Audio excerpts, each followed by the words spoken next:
This is Editor Alan dropping in just to say that usually I put in music that has to do with whatever game we happen to be talking about at the time, but it's the weekend before Thanksgiving and I had a lot going on, and so I didn't have time to do that this weekend. Sorry about that.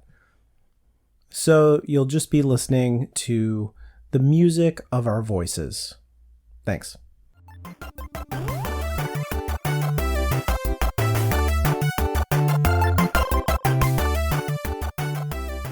Welcome to Inferior Gaming, where we never get good. I'm Caitlin. I'm Alan. And what are we playing this week, Alan? That sounded so scripted. I mean, it is scripted. What? But it was so terrible. I'm not going to do it again. What are we playing? Yeah. Welcome to Radio Gaming. I feel like after the fun that we had last week, this week is going to be such a letdown. I have not touched that yet.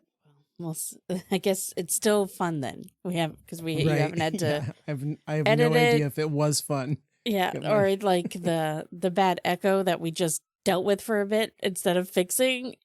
Right. Whatever. So what are you playing? What am I playing? I made a big push to try and get through Lost Soul Aside, which I've been playing since my birthday. Right. And just to give people so this has been going on for weeks, right? Where I keep mentioning this game. And just to give perspective on how little time I have to game these days, because I work like 60 to 70 hours a week now. I have a total amount of game time in that game at around 18 hours. And some of that is me falling asleep. And I don't know how long I sat there. So It's not all gaming time. Responsibilities blow. Yeah. So I did make a pretty good push. I finally met the primary antagonist, who from the beginning of the game, they're like, the Emperor is invading and he's out there. And I met him and he's like, I love you. You are so impressive. You are my best friend. I only want to help you. The bad guy is out there, the real Dark One, the Sauron. I am known as Saruman. I am here to help you. And I was like, I very much trust this guy. So like, we're buddies now. And yeah, I'm out there going to, I think I have all the weapons now in that game. And I have like all the traversal abilities. It continues to be okay fun. I don't know. It's like, it's a completely, C+, B- kind of experience. That's good. That's good. I enjoyed the picture of the dude that you sent. Yeah, I was like, I'm supposed to trust this guy. He has like a 5-foot wide helmet with like 4 faces on it and stuff. He looks extremely evil. Yeah. And then he's like, I love you. We're friends. And I was like, you're right. We sure are. Yeah, JRPGs are not usually subtle about that. He's just sitting alone in his throne room. There's absolutely nobody else in there. He's just monologuing about evil. But yeah, I trust him. Okay. What have you been doing? After, I feel kind of bad after you saying how little time you've had to play video games, because I have been off work most of the last week. I had vacation last week and next week. Nice. Because originally some friends and I were going to go on this big Halloween trip to Salem, Massachusetts. Oh, wow. Because me and my 2 oldest friends turned 40 this year and we wanted to do a fun thing. But then America basically said, fuck Canadians. And we decided not to ever go back. I mean, I assume you've elected your emperor now. So literally ever. Yeah. Which does suck because we live really close to the border. And, previously I would just be like, hey, dinner in America? Yeah, let's go. Right. Yeah, now you really could get locked up like in the Salem Witch Trial. You would have like a whole different Salem Witch Trial experience. Yeah. I mean, it would be very on theme. But so anyways, we decided not to go and we just couldn't really make up our minds for a different trip to do. So I just have 2 weeks off of nothing, which is fine. I love a staycation, so I'm not upset. And we're going away for the weekend in like 2 weeks. Mm-hmm. But anyways, so I have all this time that I could be playing so many new to me video games. I could be getting so much done. I have, from the moment I wake up to the moment I can no longer keep my bleary eyes open, been playing Animal Crossing. Yeah. Almost every morning this past week, I've been turning it on and saying, I'm just going to do an hour or so, and then I can switch to Final Fantasy Tactics and really make a push on Final Fantasy Tactics. And then I don't. I just get into it, and I'm like, no, I got to do this, and I got to do this. And then I got to give my sister the Switch for a bit because of Pokemon. And then it comes back to me when she goes to bed, and I'm like, more Animal Crossing. I wish I wasn't like this. All new. It's like it's an all new island, right? Because it's on the Switch too. So right, you got to do all the stuff. Yeah, well, I mean, I don't play the way we played in 2020. You know, there's definite ways to skip a lot of the pain and just get what you want. I go to Treasure Islands and I pick up a bunch of shit that I don't need to try to collect stuff. And whenever I'm there, I'm like, ooh, stack of gold, I'll take that. So paying off my house has been real easy. Although I don't do the infinite money trick because that I find kills my desire to do anything. So I still have to like get money. I just sort of make it a bit easier. Yeah. It's like easier mode, not easiest mode. Yeah. Yeah. That makes sense. Yeah. And yeah, I've been decorating a lot. And I hope I stick with it and don't give up on it. And a thing that I don't think I've ever told you is that here we always host New Year's Eve for a bunch of my friends here. And but we don't have cable or anything, right, in our house because we're millennials. Right. So for a midnight countdown, we usually put on Animal Crossing. That does because they do a fun countdown, and then they have like fireworks and animals. Oh, I didn't know that. Having a party and stuff. Yeah, it's great. I'll have to tell my daughter that. I wonder if she knows that. A bunch of friends and I sort of did that, you know, during COVID when we couldn't hang out. We all like hung out on each other's islands for New Year's. It was a lot of fun. So I got to get my island looking good before New Year's, you know? That's what I'm saying. Because my friend's teenager comes to our New Year's things and she will judge me harshly. Yeah. Yeah. I know I have like a older nephew, and years ago, this was like more than around a decade ago, I guess. Yeah, he was a teenager, and he would come over, and I was like the only one in the family. I had like video games and stuff, and he was a gamer, and he'd be like, "Oh God, Uncle Alan, let's play some games." Like he was just grateful to not have to play euchre again or something like that, you know, with a bunch of old people, dominoes. Right. Yeah, so then we would play, and he would just get sick of it after like 10 minutes. He was like, you suck. Like everything we would play, he would just like whip me. And I was like, yeah, I'm old and I'm not good. I've never been good at this. Yeah, it's hard being judged by those teenagers. Now I have 2 teenagers, and they just constantly judge my gaming. Yeah, so I never had kids. There's one of like the list of 10,000 reasons that I have is like, do not want to be judged every day of my life. Yeah. It's like you get to judge them when they're little, and then they just give it to you for the rest of their lives, even after you're dead. Yeah. They will continue. The thing about teenagers, though, is that you get to judge them harshly, too. It's just you can't really say it to them. Yeah. Because then it's like emotional damage. Right. Or that thing where you're just not taking their worries seriously because they're in high school, which also sucks for them. No, it's all real. It's like retrospective, none of that matters. But when you're there, it's all that matters. That's your world. Yeah. Anyways, we're getting off topic here, obviously. So yeah, Animal Crossing. Only Animal Crossing. It won't. I inspired a friend to go back to her island. Wow, it's bad. It's real bad. I feel like a couple of weeks ago you were like, "There's so many things coming out. I have to play all the things." Yes, it's so funny. Yes. I'm drowning, Alan. I'm drowning. But like I just keep turning on Animal Crossing. The good news is, Witchbrook was delayed, right? So that was what I was really looking forward to at the end of the year, and now it's been taken from me. So you can catch up on the backlog, maybe. Yeah, in the 4 days between Christmas and New Year's when we have to clean our whole house because all of our friends are coming over. Right. Although we're not hosting family Christmas this year, so it won't be as much of a disaster. That's interesting. All right, so this week we are talking about our favorite settings in video games. And maybe I feel like as a topic that's a little frou-frou. Frou-frou is not what I'm going for, but, it's a little out there. It's a little undefined.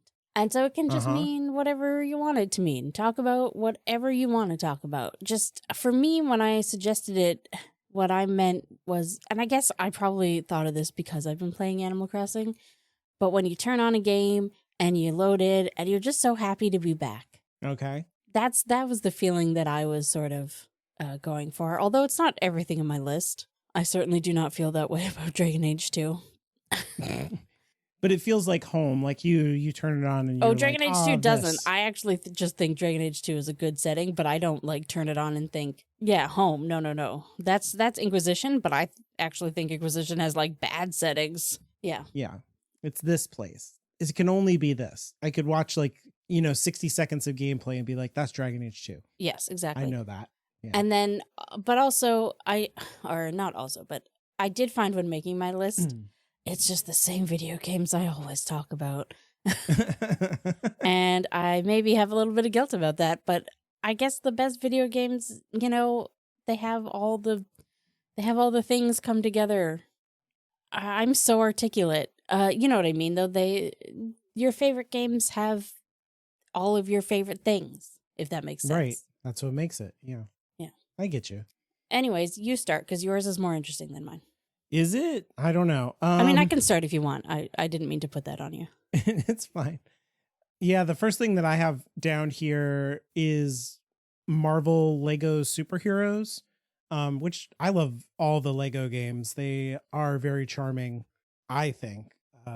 So like, the Lego Star Wars and all that stuff. I like how they don't take their subject matter too seriously, but they usually are full of like all kinds of deep cuts. Right, yes. I've heard jokes that only fans will get. Yeah, I've said to you before that I don't really play tie-in games like movie or things, so I've never played one, but I've only heard good things. They're very funny.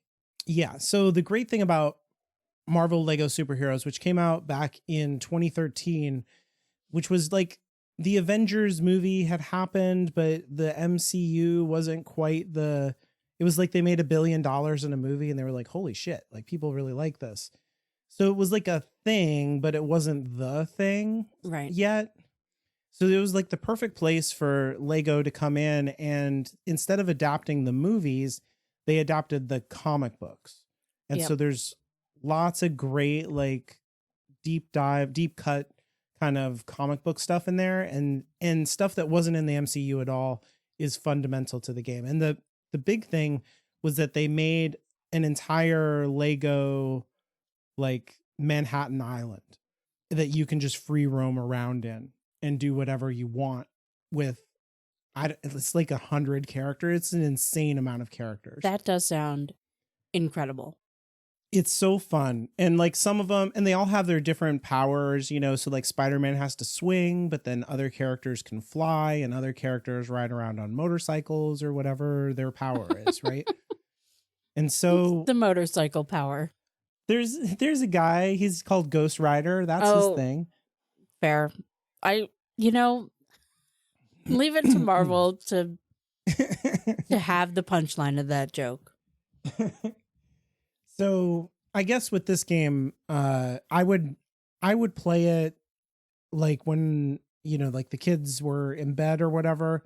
And I wouldn't play it for the story was like, whatever. It's very jokey and kid friendly. This was like a time also where my kids were little, and it's the perfect kind of kids game because you never die. Like you die, but you just instantly come back. So you don't like lose, you know what I mean? Right. And so what I would do is play and like unlock more people. And the way the game works, you can like the levels are designed for particular characters, but they just let you go in there and like play whoever you want in every level. So you can kind of break the levels. It'd be like it's made for Thor, but you just go in there and play play Wolverine or whatever, whoever your favorite person is, and you could just be that character all the time. And so I would just try to unlock more and more characters for my kids to play. And to me, Marvel was like a really big positive thing in my childhood. Like I would read comics and I loved them and collected them when I was a little kid in the 90s, which was like a great time to be collecting Marvel comics anyway. And so having all that stuff is like what you said is like a very comfortable world to me. Mm-hmm. And I would play it especially with my youngest daughter, and her favorite thing had nothing to do with like the comic book world or anything like that. She would want to ride the school bus. So there's like traffic going on and NPCs everywhere. The world is bustling and active. Yep. And they have school buses that have to go over like the Brooklyn Bridge and all over the place. And so she would pick whoever character she wanted. And then she would be like, play the red guy, play the red guy. And she meant that I should be Daredevil, because I explained to her that Daredevil is blind and can't see. That's what blind means, Caitlin. And so I would pick that character, and then I would drive the bus, but I can't see. So I would be like, okay, kids, you have to tell me when to turn. And I would just drive the bus, and she would never tell me like that anything is coming. So we would like drive through the fountain or like drive over a car, and people are screaming and like things are, like I'm driving over the fire hydrant and water is going everywhere. And I was like, great. What was that? It's great picturing all this in Lego. Yeah. it's hilarious. I was like, what was that sound, kids? And she's like, it was nothing. It was just like complete chaos. She really, really loved that. And then, yeah, we would get to the school and she would get out and she'd be like, bye, Mr. Bus Driver. And we would do that over and over and over. That sounds fun. That was like, it was great when she was a little kid. So those are good memories from Marvel Lego Superheroes, which is just chock full of fun, charming stuff. That sounds great. I have nothing that good on my list. Well, I don't know. My first one is Stardew Valley, which was my very first game in that like farming sim genre. So I think everything that I'm about to design probably came from the Harvest Moon series, but I never played those. So I don't know it. But there's something really about just how it's all put together. I don't know. Like you go from your farm to the town and you got your mines and the desert and the mines in the desert and the forest and the deep forest. And I just love every single inch of it. I love my farm, which I never decorate. And so it's always chaos. And I love the town and I love meeting the people and going down to the beach. I just love it. It's so well designed. I don't even know how to talk about it. That's the thing. I love the music for some of the different areas and how it seems so very generic when you're listening or when you're playing, but I can pick out the songs from anywhere, from nowhere. I don't know. I was in my friend's car Friday night, and a song came on and I was like, is this the night market? And she was like, yep. And I'm like, oh yeah. And it's so, I don't know what I wanted to say. I just wrote it down because I like it. I like the color scheme that the game is designed in. Although when I play on PC, I do mod it to be a little bit more earth toned, but that's just personal preference. I do like the original also. It's so yellow. I picture that game as being very yellow in a good way. Mm-hmm. It's very bright. Yeah. Bright colors, primary colors. I like the animals designs and the pixel. I just like the town. I like the funky houses. So if you try to think about how actual walls work, and they make no sense, but I still like them. And I don't know a ton about it. I've watched a lot of Stardew because my oldest daughter plays it. Yeah. And it's like the legend about it, right? Legend is that it was made by like Eric Barone. The like one person made the game. You mean the real world? I had one other thing I was going to talk about in the game, but yes, you go. Well, I just mean that, like, so the music you're talking about and stuff. Oh, and yes, that was all palette him. and all that. It's all him, right? Yes. Yeah. I think that's right. That he made like every last bit of that game. Yes. Which certainly the original version of it. He does have people help him now. Mm-hmm. But he is still heavily involved. Like, he is still the number one person. I specifically know this because one of my favorite mods, the mod designer, had worked with him on the 1.6 update. That's cool. That he supports update the mods, the modders, yeah. Well, the mod that he did was, like, this modder in particular, for those who know, it was Stardew Valley expanded. And that mod is huge. It's probably as big as the game itself. Wow. Yeah. I always worry that you're going to find something out about a person like that and just find out that they're terrible. You know what I mean? Yeah. But everything that I find out about him just makes him more normal, if that makes any sense. No, yeah, it does. He seems like it's like the guy who made Minecraft Notch turns out to be like not a great guy. But yeah, this guy has always seemed like a pretty cool guy. Like, there were a bunch of videos that came up on social media this summer where it turns out that a fan ran into him on the street and was just saying, was just chatting with him the way you would. And then the fan was like, I'm going to practice at my steel drum band. Do you want to come? And he was like, yeah. And now he's just in this steel drum band. And sometimes when they do performances, they play Stardew Valley music. That's great. And that's great. He just seems like the most normal dude. And back to one other thing about the setting in Stardew Valley that I really love is the extremely subtle history and magic and religion in the world.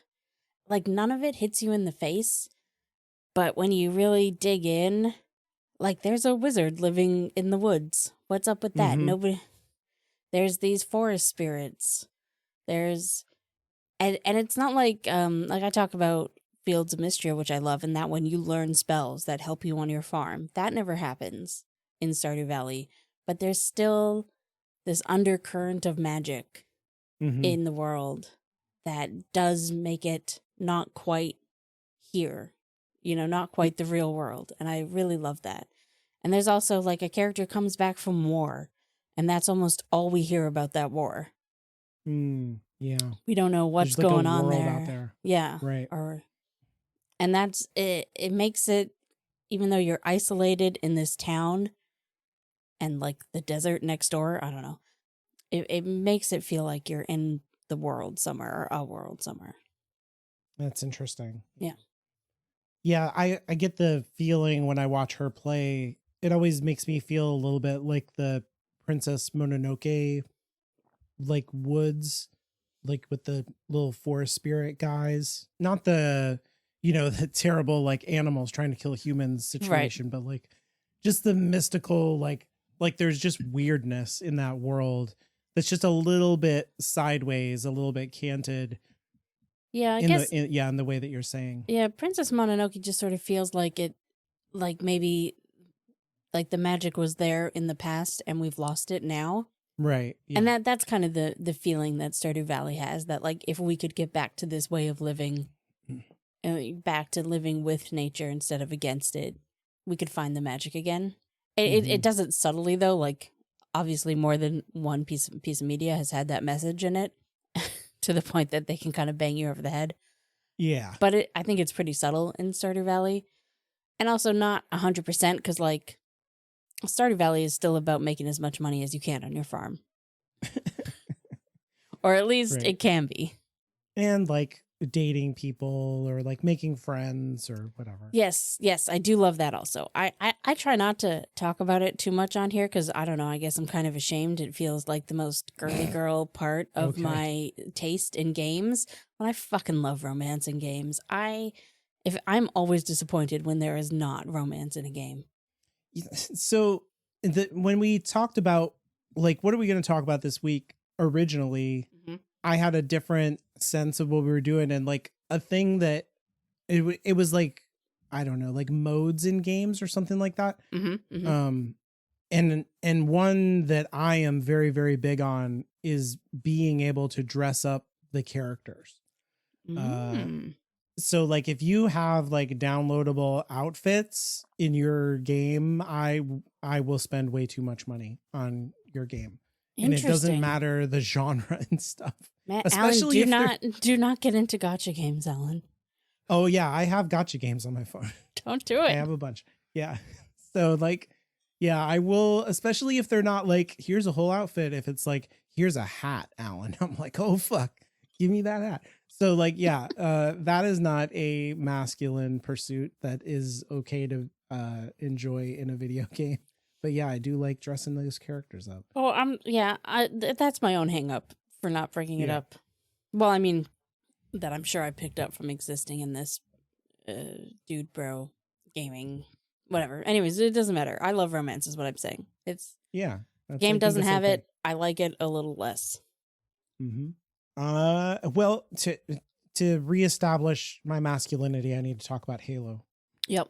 Which you cannot dress up in at all. So that's good. If you're actually, can you like change, because you're all in those uniforms, right? There's like space with the helmet, like that typical Halo uniform. Space Marine suit. Yeah. Can you change like colors or anything? So if you play online, it's all about dressing up. But I mean, don't tell those guys that. But like that's what you're playing for, is the ability to, you're unlocking helmet types and pauldrons and breastplates, and yeah, every part of the armor can be customized and recolored, and you know, like once you get online kill points or whatever you're doing. I don't play that part of the game, so I'm being very derisive about it, but yeah, you can have a very different looking Master Chief than anybody else in the world in the online mode. But if you play in the game, like in the story, then you look the way that the designers made Master Chief look. There are he's a Spartan, is the military. It's like, all capital letters and stands for each letter is an acronym. Like soldier. Yeah, exactly. And there are other Spartans out there, and they all look different. So, because, that's how manliness works. You have to be very different from every other man to prove your manliness. Yeah. Even though some of them are women. So they're manly too, I guess. I don't know. It's funny because like now Halo has announced that they're coming to PlayStation. What? Just to put a date on this. Oh, you haven't heard this? This is like in the last couple days. I do not pay attention to anything Halo. I've never. That's like the opposite of what type of game I want to play. So, but that is like groundbreaking. That is a what? Yeah, people are like, this is the fall of Microsoft. Right now. Well, like everything's the fall of Microsoft right now. I canceled my Game Pass. I assume everyone listening did too. Yeah. So they're remaking the original Halo, and it is going to come out everywhere, is kind of what they're saying. So there's a PlayStation trailer that you can go watch right now of the updated remake.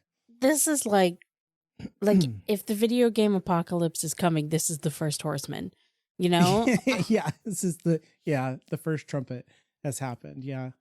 It's weird. The funny thing is that in the trailer, what the trailer is the silent cartographer level, which to me is Halo. You play that level. It is the perfect Halo level, top to bottom. It is, every second of it is fun and good. So it's like, of course, that is what they did. And I watched that trailer. I was like, holy shit, this looks so good. Like it's next gen graphics. But they still have all the voices in there from the original. And I was just like, damn, because they've already remastered this thing before and like released it, like, I don't know, 7 or 8 years ago now. Mm-hmm. And it looks great in that version, and it looks even better now. So I don't know. I guess we're just going to keep remaking the same game over and over. But Silent Cartographer was originally, like, when they were doing the concept of the game, they built this level to like figure out how the gameplay works. So it was like a test level, and then they just kept it because it was so much fun. And it's like a circular island. So you think of it like a donut, with the outside being all sand and ocean. So the ocean is like a natural barrier. You can't go that way. Mm-hmm.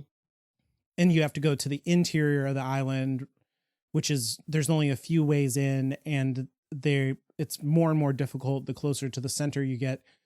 And just like a donut, it's a giant hole in the middle, and you go down, down, down into the thing about Halo is like the Halo structure itself. It's an artificial, planet, obviously, because it's a giant ring world that somebody built. And you're like, who built this thing? And so when you go down, you're going into the like technological guts of it instead of like on a, I don't know, like a beautiful tropical island looking place. And so you like, when you get down there, it gets creepier and more technological. I don't know another way to say that, which is like exactly what Halo is. It's like the beauty and grandeur of these mountains, or this, this snowy plain or whatever, this forest. And then you're in a weird technological, like, aliens built this place and humans are not welcome here kind of world. Interesting. And so like whenever I just want to play Halo for a little bit, that's where you go. Level I go to Silent Cartographer and just play through it, and it's fantastic. I know almost nothing about Halo. I think I just always assumed it was mostly online, or like mostly PvP, which is not my cup of tea. I think that's true though. Yeah, that is how people play it. I guess what I'm asking is there a plot? Is there something worth it for Caitlin to play? Oh yeah, I think the story is fantastic. Like It's a really cool story. Yeah. You're nobody you're just another guy. You're like a soldier. I mean, you're like an elite soldier, right? You're like in special forces, but you're not like anybody special. And there's like humans have been going out into the galaxy. It's like if Elon Musk and Bezos get their way, like we go and mine Mars to nothing, and you know what I mean, and like leave the solar system, and we're like, where are we going to put another McDonald's, guys? Right. Yeah. That's the world that they live in, and then they stumble across aliens who are like hyper religious. And they are way more advanced than us and just start kicking our ass as soon as we run into them. And the humans are like, fuck, what do we do? And they just end up losing a battle and running away and stumbling into this Halo, which for the aliens, the Halo is like the holy grail thing that they've been looking for. This is like their religious thing. Oh, that and does the humans sound get there interesting. first. Okay. Yeah. And then you find out the secret of the Halo and why they worship it and what it's about. And it's like super fucked up and weird, and could end the galaxy. So like it's a great science fiction story, I think. It's interesting because on a previous episode you talked about PlayStation trying to make a game that was supposed to be the Halo killer. I forget what it was called, but Orson Scott Card was involved. And describing this, it sounds like something Orson Scott Card would write. No, that was also on Xbox actually, but it was an Xbox exclusive. Oh, geez. Yeah. Okay. Why? Okay, whatever. That makes no sense. It was like some other game studio wanted to be the big dog, and it didn't wanted work out to for them. beat Microsoft at their own game on their own platform. Right, on their own platform, yeah.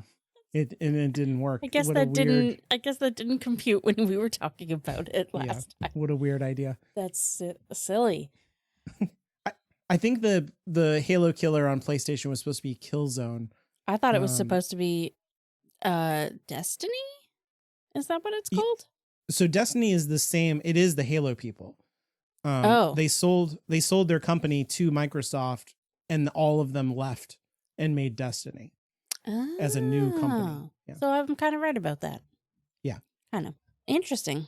You can see Destiny also is very like, it's like, do you want to be a magician with a gun?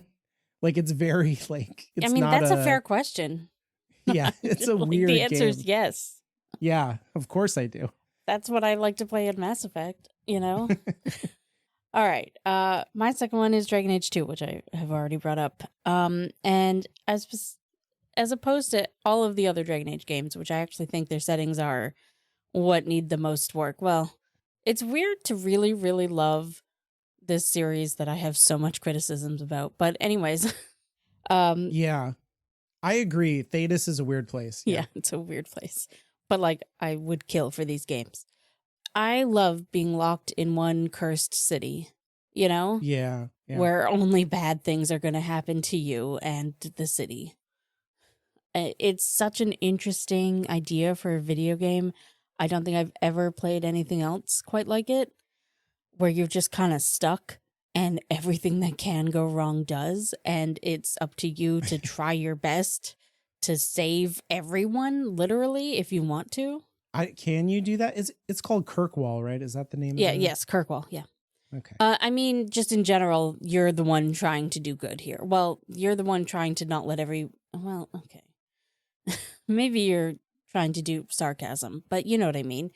You go through the game, and it does sort of feel like you're the only one going, or we could live. Yeah, you know, everybody like, wants to kill each other. It is what bad. is happening here? Yeah. Yeah. No matter what tone of voice you choose. There's 3 tones of voice. Yeah. Yeah. It's like you and Aveline are the only ones being like, or we could be smart. Yeah. And everyone else is like, we could make the worst decisions possible ever. What if we killed everyone who's not like us? Yeah. Is over and over again. Yeah. I really love the setting, and I'm pretty sure that there is some context within the game for this, but it's all like very subtly done.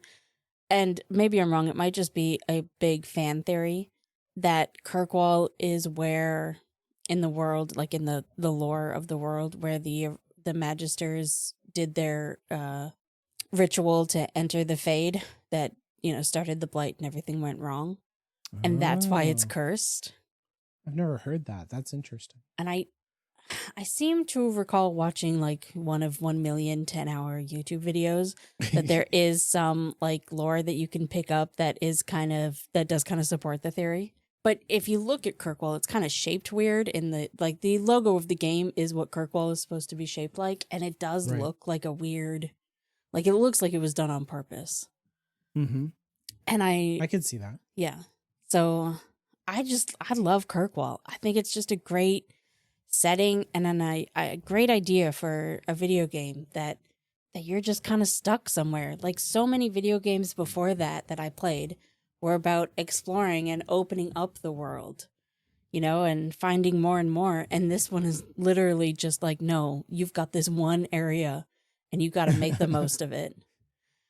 And like, that's true on like the developers were only given 2 years to make this game, so they had to reuse every single asset that ever existed.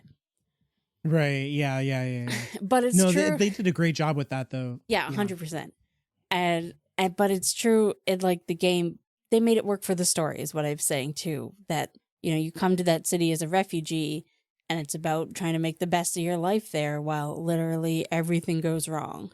Yeah, I agree. Everything you're saying is smart. I have no thoughts. I understand. I've been there. It's just great. And I think it's the only Dragon Age game where the setting has been what I want it to be for the story, if that makes sense. Yeah. Yeah. I like that and it does feel cursed, right? It reminds me of another one that I thought about having on here was Vagrant Story is kind of the same thing where you're only ever, I think I was like halfway through that game and I was like, oh, we're just never going to leave this town. Like why? It all takes place in one city and everybody's dead and the place is cursed. And I was like, why would anybody come here? And like the answer Sunnydale. It's the MacGuffin. Like it's the place where the cursed, where the Hellmouth is. And you have to be there because the Hellmouth is there. So, yeah. I've sadly never played Vagrant Story, and I keep hearing just amazing things about it, and I don't think there's any good way to play it now. Yeah, I don't know. The gameplay is really hard. The world is pretty cool. It's so, I don't know. But the gameplay is so Like that's what you're doing most of the game, and it's really, really hard. It was one of those ones that I never owned, but I always saw, and you know, it's a PS1 game, PS2. Yeah, no, it's PS1. It's PS1. That's what I thought. So yeah, I always saw it, but I never sadly owned it. I guess I was waiting for my sister to buy it, and she just never did. That's funny. But yeah, that's my Dragon Age setting. It's the best one. In terms of like settings and worlds and stuff that are fun to be in, I've never played anything better than Red Faction, where I don't really care about the world in the way that you're saying, where it's like a vibe and a thing that like maybe I would never want to go to Kirkwall, right? But like I know Kirkwall right when I see it. Yeah, it's distinctive and amazing in terms of its design and everything that they brought to it as world makers. But like Red Faction is a story about we colonize Mars, and then Mars rebels against Earth and declares their independence. And you're part of the Red Faction, i.e. like the Mars faction. Right. Yeah. A million times. Yeah, right. yeah, like yeah. it's tried and true. And there's nothing very like exceptional happening in the story. It is that story. The cool thing mechanically in the game though, is that everything in the game is destructible and works according to like laws of physics that make sense to you. So like you'll have to bring down an enemy building or something like that. And you can like, okay, I can look at the building and be like, okay, well, it's supported by the mountain over here. So I'm going to hit this other corner and weaken, you know, the support at the corner. And then sure enough, it collapses in that direction because you like took out the support at the bottom. But like everything, absolutely everything can be taken apart. And so you like, you're part of the resistance. It's not like you have a military because they're not stupid. They're not like arming the citizens. Guns are illegal. And so like you drive around a bulldozer and you're just like, I'm going to go into this military base and I'm going to I'm going to go into the artillery thing and like leave my bulldozer on autopilot and jump out, you know, and like the base is going to explode. And that's not a thing that the game was like, go do that. That's a thing that I decided to do and it worked. And you could do that like a million different ways in Red Faction. Okay. That sounds fun. It's very, very fun to just blow stuff up. I don't really care about like, eventually I was like, okay, I blew up all the Earth stuff. Now let's blow up the Mars stuff. Just, like, I don't care about the factions or the story or anything like that. Amazing. A cool world to take apart. So I've never really seen, there's another game that came out not too long ago that was kind of like that. And I tried to play it, but it had like a timer and it was very like specific about like, you need to destroy this, but not destroy that. It took all the fun out of it. I don't know. Just by having these like nebulous goals that was like destroy 5 bases. It didn't care when I did it or how I did it.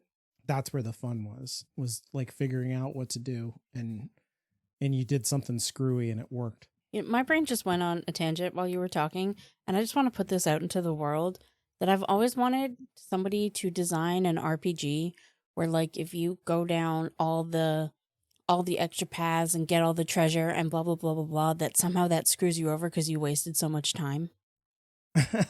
And like now people are dead or the boss is stronger or something like that. Like consequences for being a collector, gotta get it all type of thing. I just think that would be, and like, don't tell people, have it be something they gotta find out in the game. There's a couple of games like that. I've never played one. What games? Tell me. You don't need to tell me right now. Send me later. Yeah. Well, next week next time, that's probably what I'm going to talk about. So. Oh, well then, I'm intrigued. A game just like that.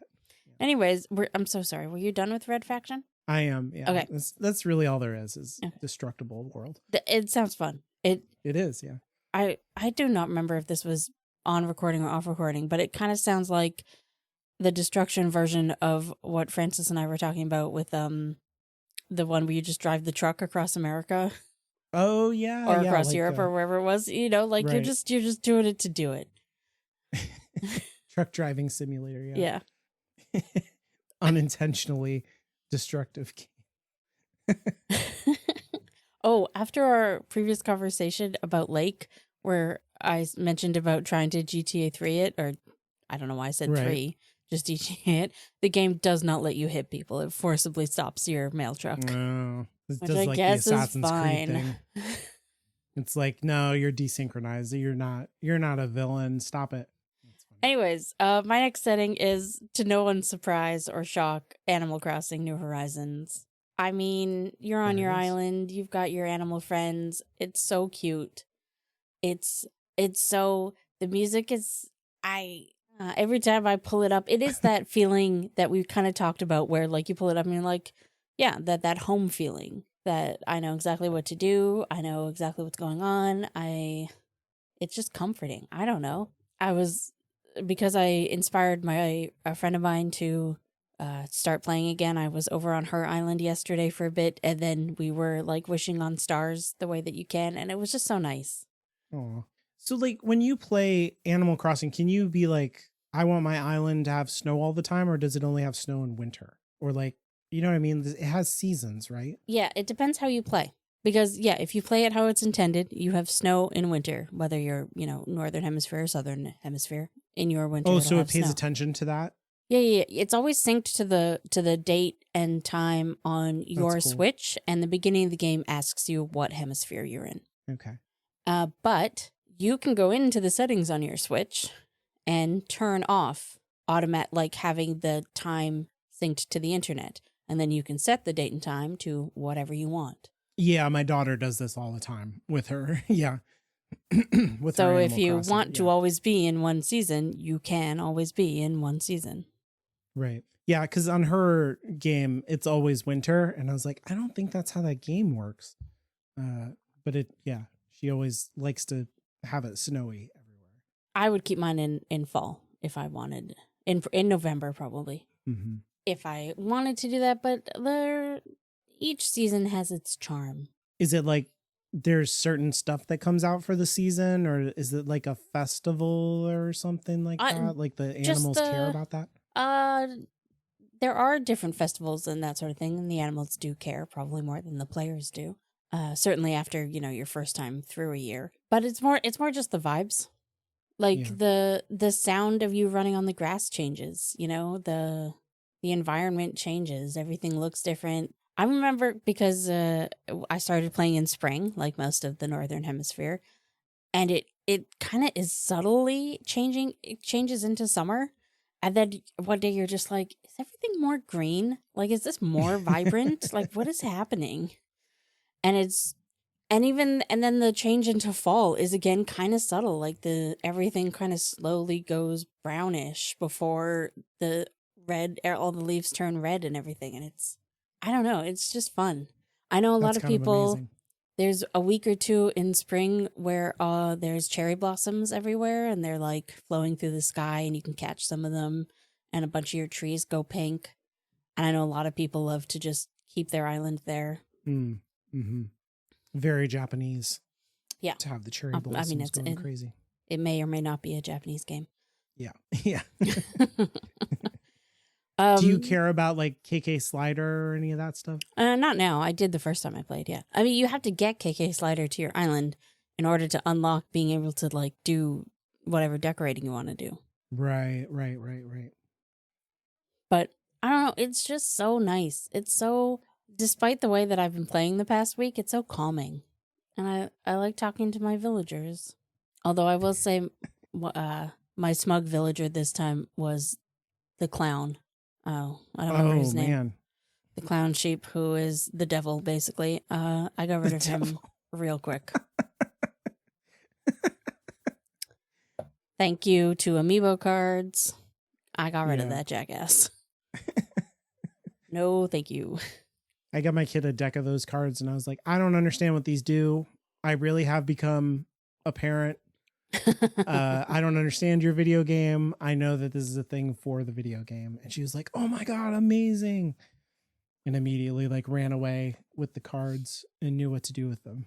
Yeah, I got a couple packs when they released the new characters from New Horizons. And yeah, I don't know. I like them. I love the space squirrel. She's my favorite. I have my game is only about my next game is called Aereo. I think that's how you say it. That's why I'm saying it as a question, even though I say everything is a question. Aereo is a rhythm game that is also a rail shooter. So you move through a world you don't have control over. Well, you have some control over where you're at in the screen, but you can't really like steer your ship. You're going forward always. And there's a lot of games like this, but what I like about the rhythm aspect of this game is that you're not having to hit certain buttons at certain times. You just have to be in certain positions for the song to play or to get your song points or whatever. Everything's very futuristic and the music is very like EDM. I'm sure there are names for it. I just don't know those names. My favorite song / world is Pure Sunlight, which I think is the name of the song. And it's just like a beautiful song and a very like picturesque world. Parts of this game are like very oppressive and dark and difficult, and the music is very like heavy, which is good. Like it all works for the story that they're trying to tell and everything. But this is like early in the game where it's still like trying to knock your socks off. And that one I'll just play every once in a while and get in a very like chilled out, calm mood. And it just does a really great job of making you feel like you're participating in the music a little bit, but also like has, a little bit of light shooting to it. So you feel like, yeah, I have skills, just enough to be like, yeah, I can play video games still. I'm not an old man. I just pulled up a video of this, though I have it silent, obviously, because we're recording. Mm-hmm. But it looks interesting. This was not at all what I was picturing when you were describing the game. It's very cool. Yeah, I like it. It's like you're on the planet Dune or something, like the way that everything looks. I've played through it several times, and it does have kind of a story to it. You mean Arrakis, but sure. Oh yeah, you're right. You're right. But yeah, it's not like you're playing, like through a forest or a city or something like that. It's very like, yeah. I was just being pedantic. I knew exactly what you meant. It didn't matter. You got me. Yeah, that's good. But yeah, it's not like it's not like a huge thing or anything. It's just like one of those things that it's the same kind of thing, I think, is what you're saying with Animal Crossing. As soon as I play this level, my whole body changes. It just like my nervous system is like, whoomp, gets into this good spot. Yeah, it looks fun. I guess that's what it is. I've had a not great anxiety week, let's say, even though I haven't been working. But other things. So Animal Crossing has just been nice to just completely turn the world off. And my brain, turn my brain off. That's what it is. Okay, my next one is Horizon Zero Dawn and Forbidden West, but mostly Zero Dawn. Okay.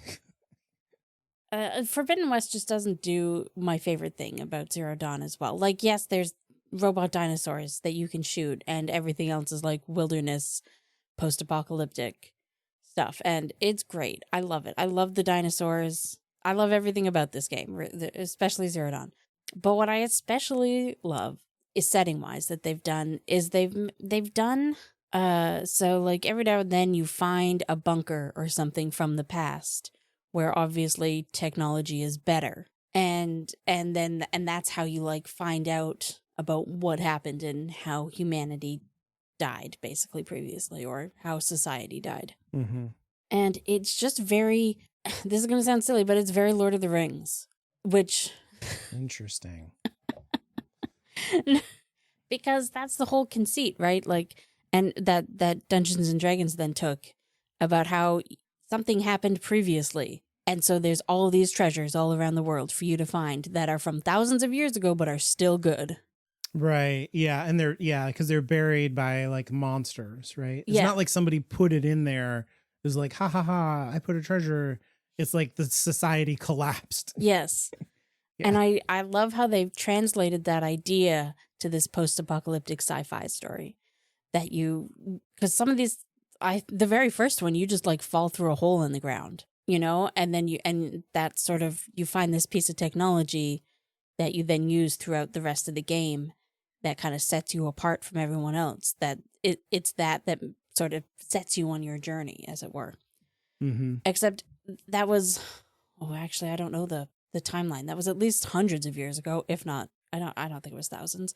So why does this technology still work? Like, it should have just rusted, right? Like it's just, it doesn't make sense. Very high tech. Yeah. In the same way that finding ancient weapons buried, it doesn't make any sense that they would still be good. Right. And Tolkien. Yeah. Like, why is Sting still good? They found that in a troll cave, or troll? Yeah, I think that's right. Yeah. Yeah, because the trolls turn into stone. Yeah, he's, and then he's like, oh, the elves made it, so you never have to sharpen it. It's like, okay. Yeah. Except that in this case, we are the elves. Right. No, that is cool. I think so that's I really awesome. like that. Yeah. And obviously, yes, robot dinosaurs, amazing. And climbing the tall necks to get your map, always a great time. Always a great time. I played the beginning of that game, the thing that you're talking about where you get the thing. And I was like, oh, right, this is, it feels very Assassin's Creed. Yeah. I feel like those mid 2010s RPGs all kind of had a couple things in common. Because, like, climbing the tall necks to reveal your map and climbing the towers in Breath of the Wild to reveal the map was, like, exactly the same, even though those games are hugely different. Oh, yeah. And that's the Ubisoft thing since Assassin's Creed 1. Oh, okay. Yeah. I've only played Odyssey, but I feel like there was something like that too in Odyssey. I don't remember. Oh, for sure. Yeah. You climb up there and the world spins around for a second and then it's like your map works now. Yeah. Yeah. It's and Assassin's Creed has the same kind of thing where you'll be, whatever ancient time period or whatever historical time period. And then you'll stumble across some kind of dungeon thing and it's like full of very high tech stuff. And you're like, the fuck is this? And it's like alien technology, because that whole story is about how aliens came to Earth and like we humans were their slaves and we escaped. And that's like where humanity came from. Right. Yes. I recall bits of that. Yes. Similar vibe. I love that stuff too. It is. Yeah. It is very Tolkien-esque. That's a really good call. I wouldn't have thought of it that way. I just love how the translation of that, because probably when I first said that, people were like, what the fuck are you talking about? But when I got into it, it makes sense. Yeah. That's cool. It's funny because the transitions right into my thing from Final Fantasy IV. And it's a similar thing. It's a very fantasy inflected world. So I guess kind of more Tolkien than Horizon Zero Dawn, which is science fiction. Yeah. But every once in a while, when you're in that world, you come across like, are we on a spaceship? Like, did we get on the Starship Enterprise or something? Like, what is all this high tech stuff doing buried under the earth here? What is going on? And then later you get to the moon. You get in an airship and it goes to the moon and you're like, what the fuck? Because you're just playing like a Super Nintendo game and you didn't know that it could do that.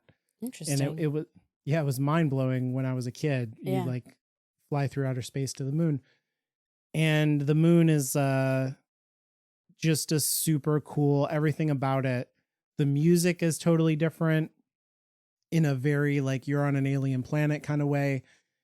There are structures there, nobody's in them, that are all like super advanced high tech, and you can go all the way down to the core of the moon. Like the entire moon is a dungeon, is what I'm saying. Of course, it's incredible, and like every part of it is very, very cool, from the design and the music to like the lore things that are blowing your mind, and it's just like the best feeling in that game. I think anytime that I replay it, the whole reason I'm replaying it from the beginning is to get to the moon again, because it's incredible. Interesting. I just really want to play it, but I also really want to play a billion things, Yep. Life is hard. It's an old game too. It's like, it's hard to play those old games if you didn't go through it originally. You don't have the nostalgia. Yep. They're not nostalgia then. They're like tedious. It's like, yeah, I get it. I've played games like this. Yeah.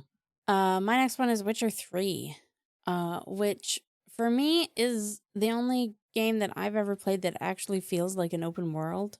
I know a lot of RPGs kind of claim to have an open world, but in my personal experience, it's just been you can go to this big area and then you can go to this big area.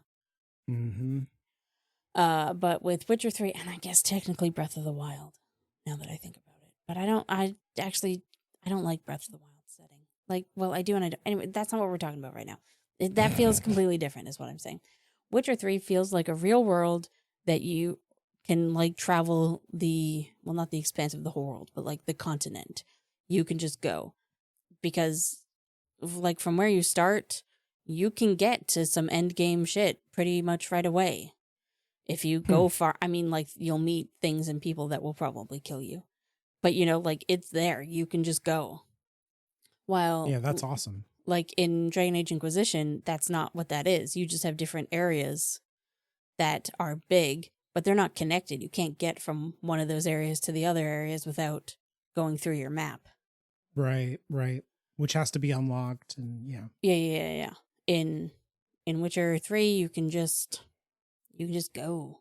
And it's just got, I don't know, I love riding around or running around in that world.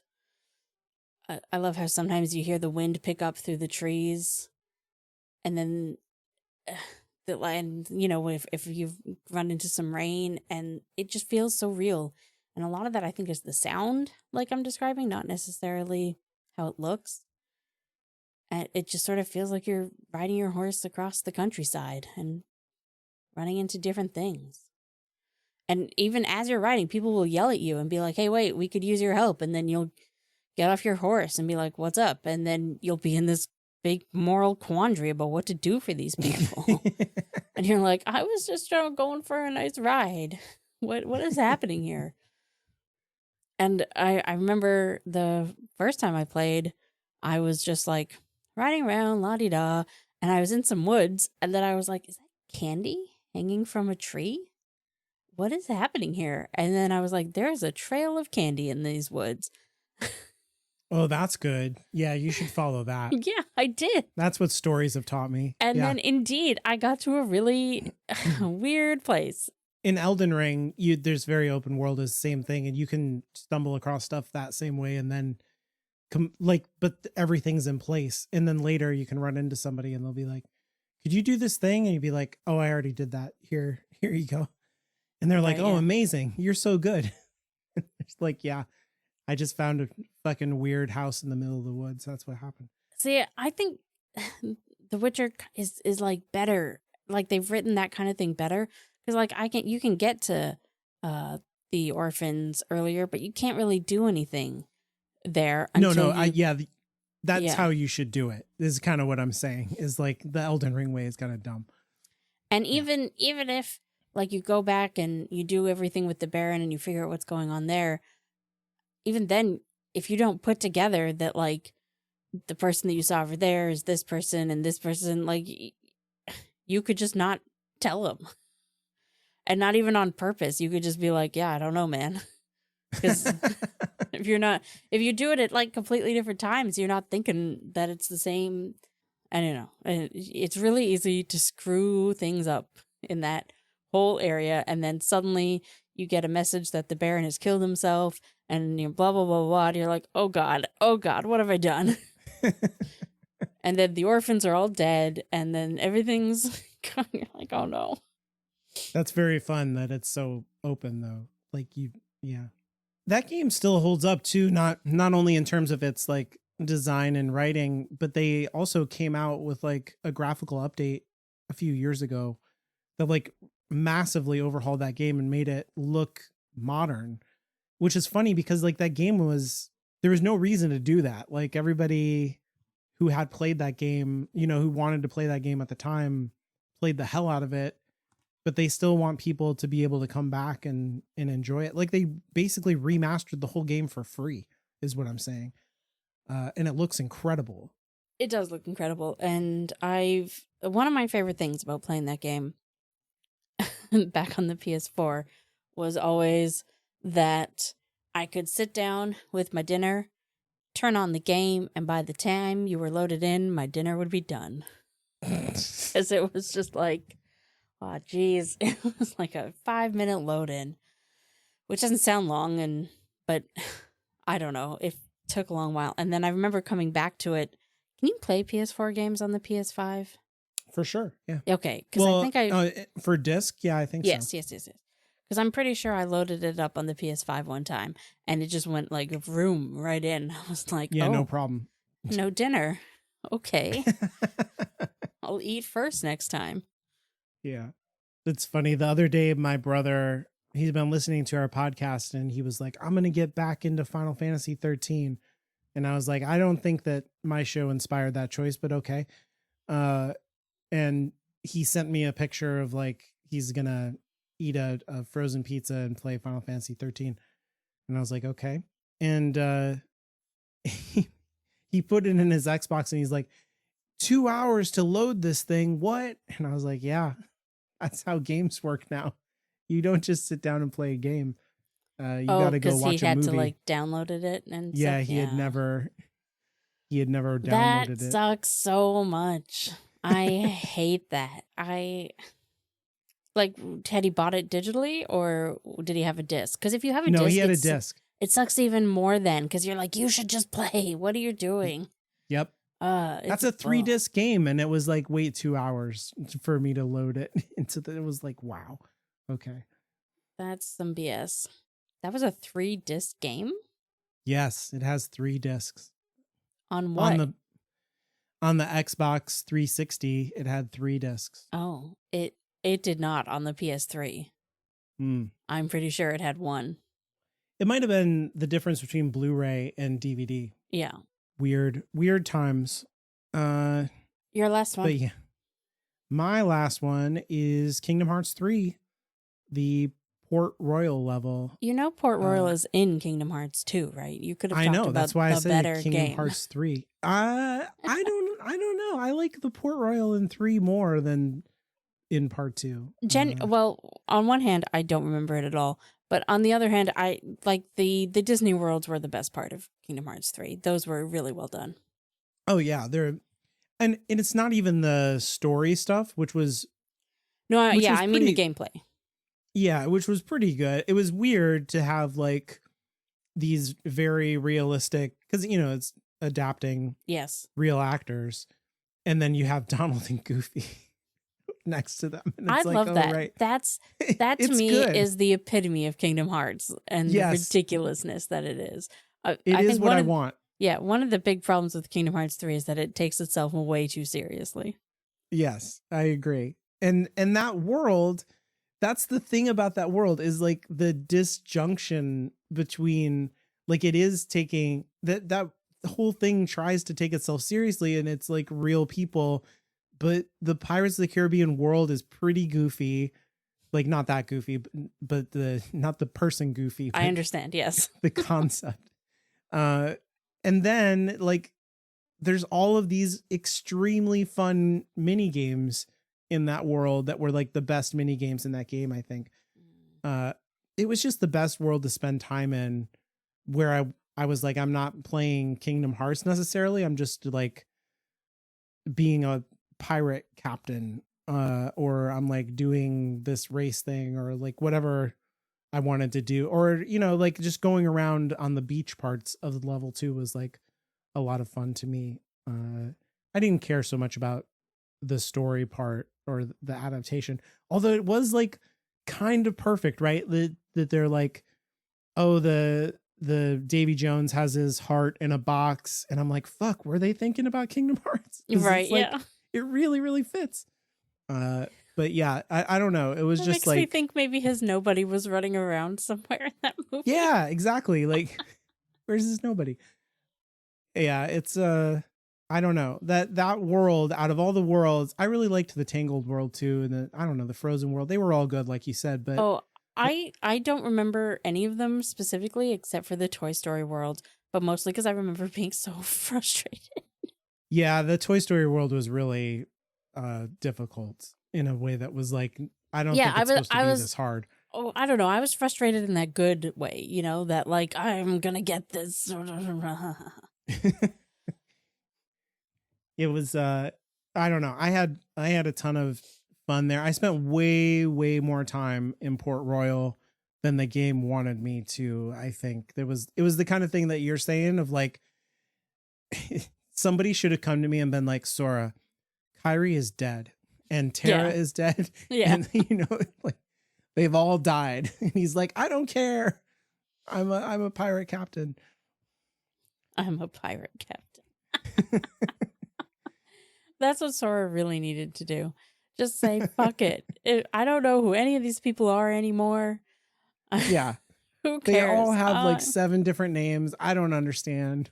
I'm out. You spent a whole game reuniting me with my nobody and then took him out of me again and made him his own character. Why? Yeah. Anyways, my last one is Final Fantasy X. Well, I've never played that. What is that about? What is that one? I mostly chose it because it was the first Final Fantasy that I played that felt connected. I don't know how else to describe that. Like everywhere you go in that world feels like it belongs there. You know? Oh, that's a really good call. Yeah, I like that. And some of this obviously was, the previous games not feeling this way is part of just the limitations of the technology beforehand. But like sometimes in Final Fantasy VIII, you just go into a random village or a random ruins or something, and you're like, "What is this? Why is this here?" And that's true of like all of the ones before 10. But 10, and I read a lot of interviews in like magazines and stuff before the game came out where they like really were talking about how much they decided to give the game and the world like a thematic. Like when you go in there, water and spheres are everywhere. And it feels very much like those two things are a big part of the culture and the world. You know, like you very often see the characters just walking into water fully clothed. Mm-hmm. And that's just part of their world because they're always in water. You know, they don't have... They're not worried about getting wet because they're always just getting wet, if that makes any sense. Yeah, it does. And it's a very sort of tropical world that way, I guess, is a way to say it. That's not what I'm going for. And there is this sort of imagery of spheres everywhere, you know, like playing blitzball, you play in a round floating ball of water. Right. Right. And you're kicking, I don't know, a ball. And then Waka uses that ball as a weapon. And it's the fucking weirdest weapon. I mean, Final Fantasy is always weird. You find that the world and the story and the religion, I guess, has this cyclical nature to it.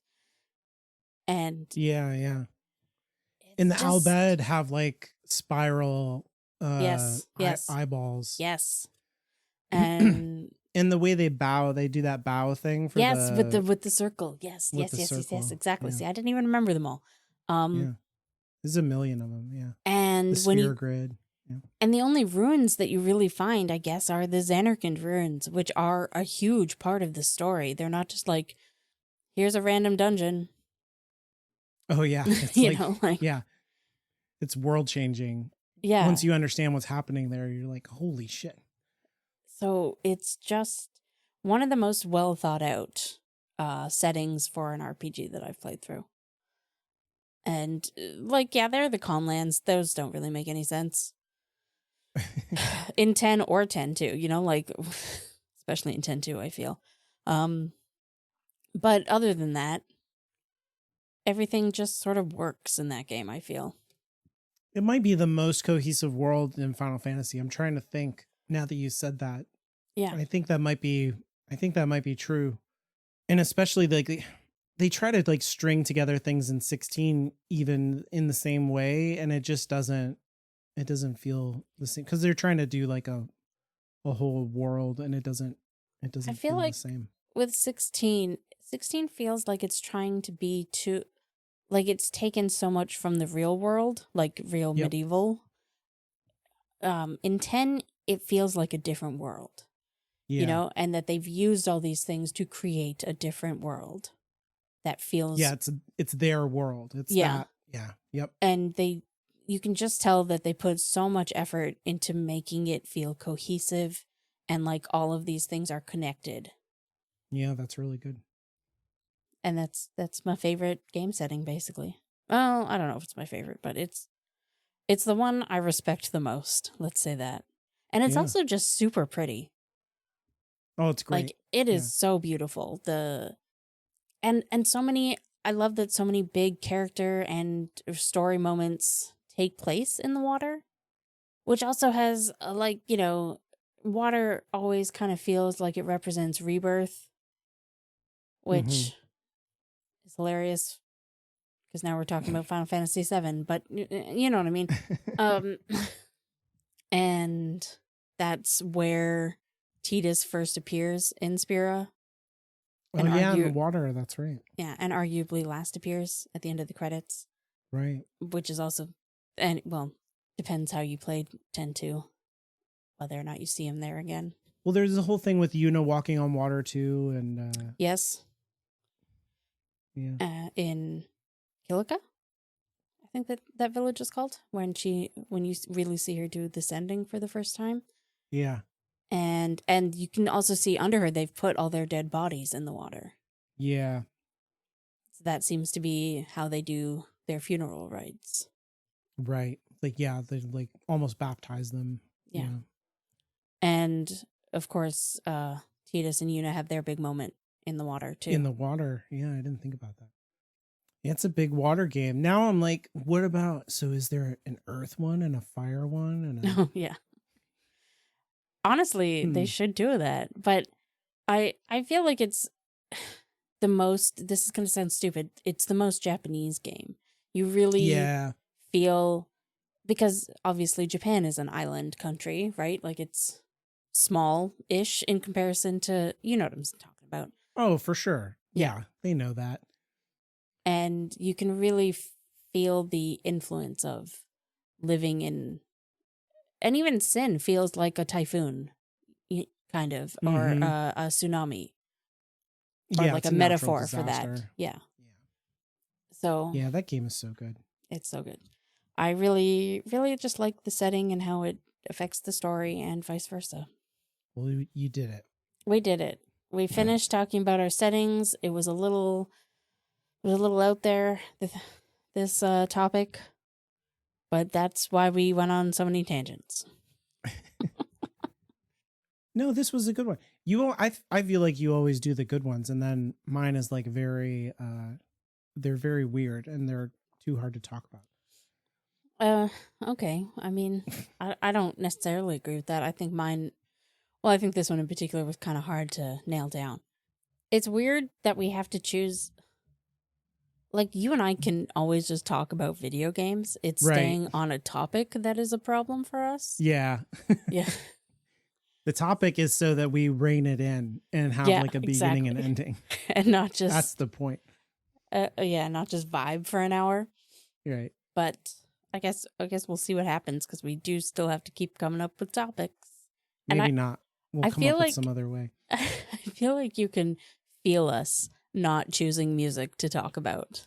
Like, actively being like, wow, that's going to be too hard. Yeah, that's going to have to be like the first of a season or something. Like the first 5 of a season. Because we're going to have to get time. We're going to have to get Final Fantasy out of the way. So that we might just do that. It would be like only Final Fantasy music. Or, yeah. And then other video game music. Other video game music counts. I do kind of want us to do like our top 5 video game songs, but we can only choose one from a franchise. Yeah, that's a good limitation. Yeah. That's good. So that's hard. It is so hard. One Final Fantasy song? What? And Final Fantasy, like, I know what my number 1 video game song is. It's not a Final Fantasy song, so that's fine. But the other 4? What? Fucking crazy. Anyways, you If you like any of these random ideas that we've thrown out or want to tell us what your favorite video game setting is, please reach out on Blue Sky at Inferior Gaming. You can also follow me personally on Blue Sky at Inferior Caitlin. You can send your emails to inferiorgamingpod@gmail.com, or you can fill out the contact page at hollowedgroundmedia.com and scrolling to the bottom. And remember, if you have never played Animal Crossing, don't. Just don't. It takes over. It's get out while you still can. Escape. Flee for your lives.